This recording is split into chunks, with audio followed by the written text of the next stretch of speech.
What is going on, guys? Welcome back to the channel. So if you're not already, please hit that subscribe button. It doesn't cost you a dime. Follow me on Instagram at bag95. And so in today's video, I'm going to be telling you guys how much it costs to supercharge the C6 Corvette. Now, I run the A&A Supercharger kit. There's many different options you can go with, but with the A&A, they run a Vortec head unit.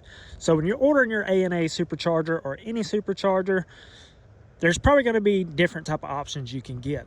Now, what I mean by that is when I was ordering the A&A, I did some upgrades. So a base A&A kit is $5,999, $6,000 on the dot. I upgraded my injectors, so I think they recommend like 60 pounds. So I upgraded to the 80 pounds, so I added a little bit of money.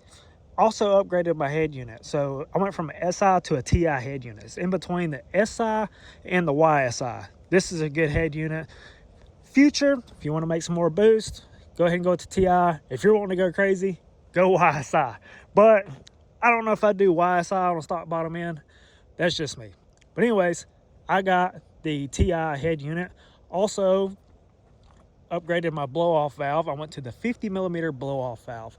So all in all, when I was ordering my kit, I think it came out to about $6,800 shipped. They shipped it to my house, unloaded it. Everything was there. I mean, this is a great kit. All the instructions are good. You don't have to worry about anything missing. They got everything labeled, packaged. Also, the instructions are very clear. I mean, anybody can install this kit. May take you a couple of days, may take you a day. Took me a day. Wasn't too bad at all. Awesome kit for the money. Now, guys, I will say there is a huge difference between a centrifugal and a root style supercharger. As you guys know, my Dodge has a Magnuson, which is considered a root style. This is considered a centrifugal. So this kind of acts as a turbo, just belt driven. Higher the RPM, obviously the more boost it's going to make. Lower the RPM, I mean, it's going to have to build boost. It's going to have to build boost. But the root style supercharger, on the other hand, that thing, like on my Dodge, if you hit it, that thing is instant.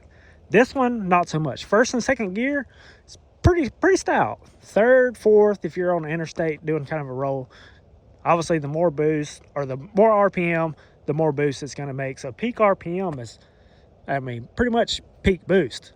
Now, same thing with the root style, but the root style is going to make it a lot sooner, a lot faster. That's the reason you see a lot of people with the ZR1s. I mean, them things, as soon as they hit the throttle, instant power. Them things are scooting. Now these will too, but you kind of have you got to have like the perfect setup.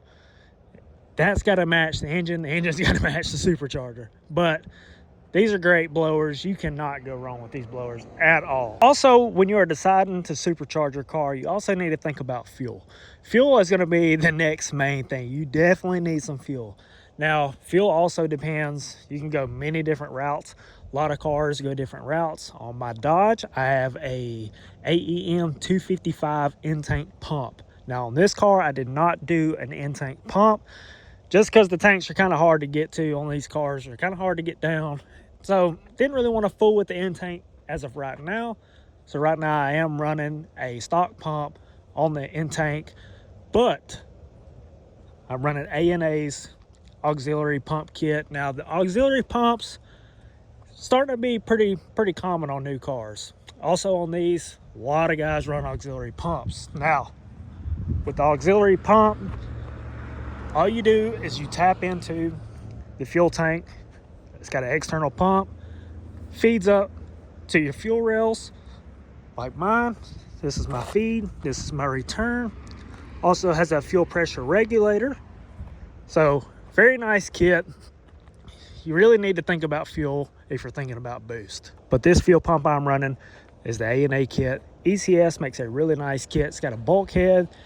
Pretty common for some of these kits to leak, but if you do them right, they will not leak. The bulkhead is really nice. It's really clean looking. Mine just has two different taps, so you have to drill and tap the tank. Not bad. Scary, but not bad. Like I said, got your fuel pressure regulator. I put a gauge on mine, so obviously you can set it, and it looks pretty cool with the gauge on it. And I think that's like a $30 Holley gauge on there, so it's not bad at all. Very nice, very reliable. Also, with these type of fuel pumps, somewhere down in here. There is a Hobbs switch. These pumps normally run off Hobbs switch. Some of them run off the, I think it's the map.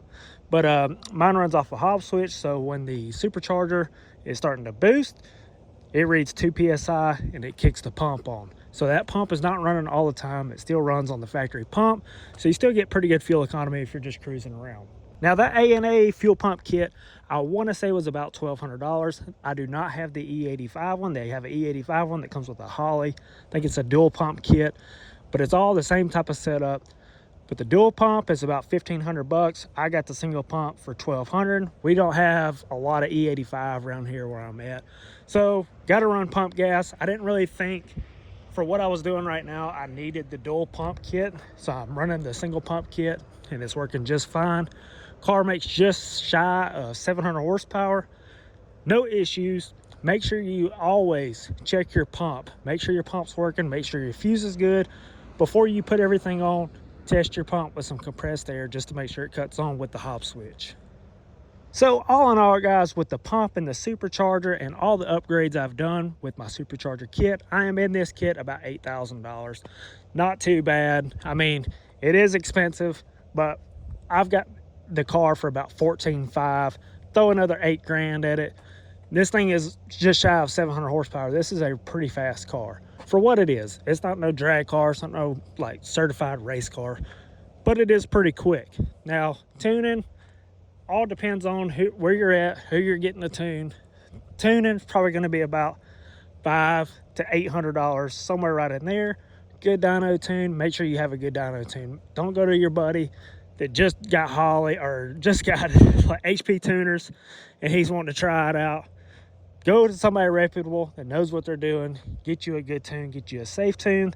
That way you can have fun for a long time. My car stock bottom in, so I didn't want to go too crazy right now. Kind of want to enjoy it. Maybe one day yank this engine, build it, put a different engine in it, go crazy with it. I got the head unit. I may upgrade to a YSI one day, but TI is doing just fine. I still want a big pulley. I can pull this thing down a good bit, but that's for another episode, for another whole another time, not right now.